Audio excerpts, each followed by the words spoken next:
life and redefinition of the old contemporary work.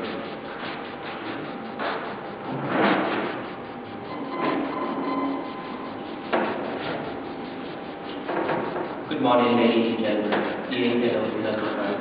My name is Kiên Trung from Vietnam, where I am a lecturer at University Economic Opportunity. Today I would like to introduce my paper with the title Vietnamese Philosophy as a Way of Life and a Redefinition of the Role of Contemporary Philosophy. In brief, I include three main ideas in my paper. The first, the special characteristics of Vietnamese philosophy is a way of life rather than a theory or doctrine. The second, traditional Western philosophy in comparison to Vietnamese philosophy. The third, the appropriate role of contemporary philosophy is a dialogue between values, respect of differences, and acceptance of diversity. The first idea. Vietnamese philosophy is based on and influenced by three schools of thought: Confucianism and Taoism from China, and Buddhism from India. Besides this school, there is the traditional way of thinking to trace the stories and crystallize in proverbs. The complicated combination of Confucianism, Buddhism, Taoism, witchcraft thinking, and the yin-yang, the five basic element theory, we find how to create the concept of world, human life, movement, history, changing, etc. That's exactly Vietnamese philosophy. Vietnamese philosophy is not only pure native culture, but also from many top outside countries. Vietnamese philosophy has the mastery of thinking with flow from view of life to worldview. The important and elementary problem is of being human and humanity, based on thinkers' explanation and proof. This tendency came from the Asiatic mode of production in Vietnam.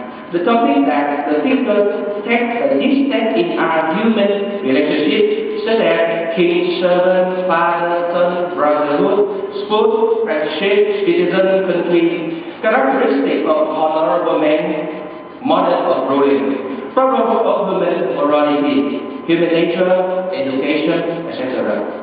Philosophy in Vietnam is not seen a doctrine, a school of thinking or ontology about ultimate principles. It is a way to guide us in our relationship with others, with family, with nature.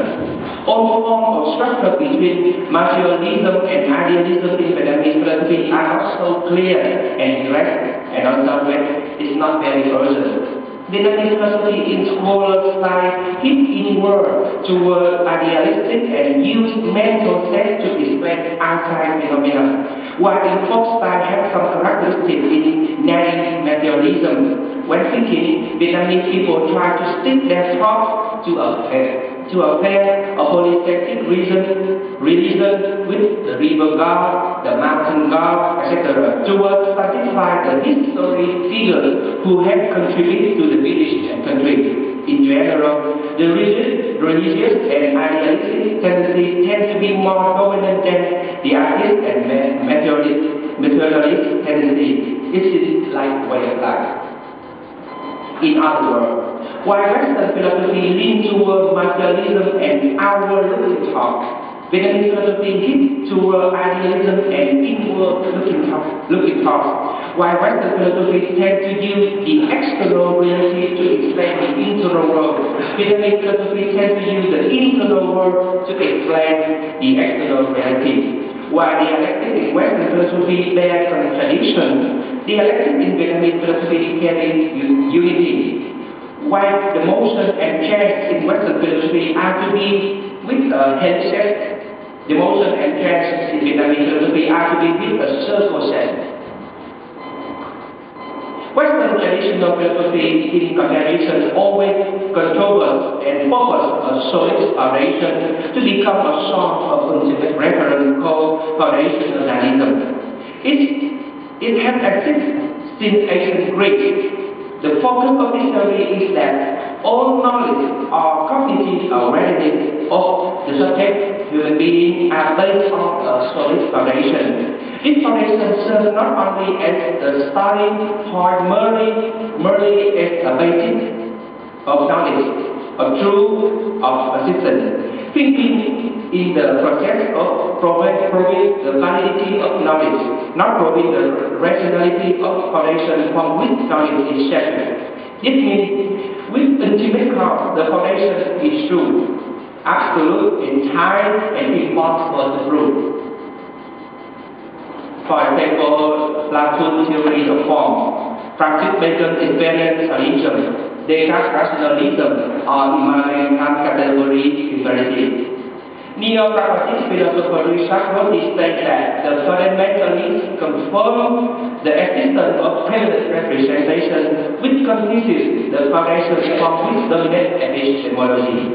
For many centuries, the role of Western philosophy to seek the conformity and universal truth. It is totally inappropriate to the contemporary world. That's my second idea. My first idea is about the role of contemporary philosophy.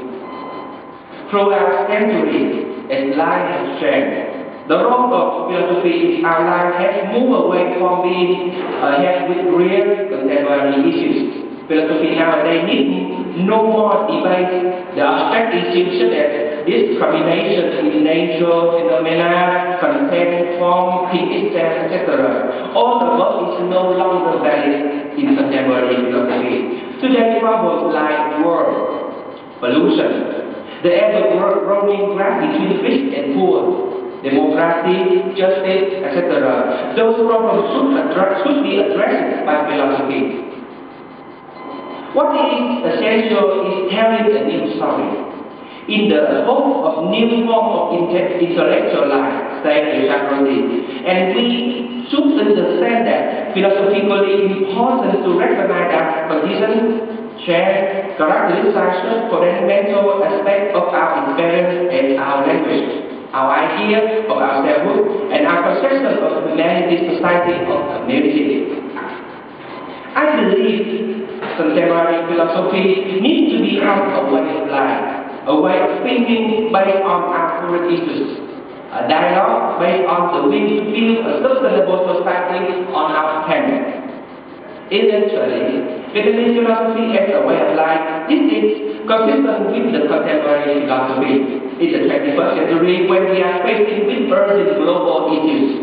This thinking is not only help us dive ourselves in the natural process, but also support an active way of understanding ourselves and the problem that we are facing. The only way of contemporary philosophy is to be transformed into a way of life. That's the whole my idea. Thank you.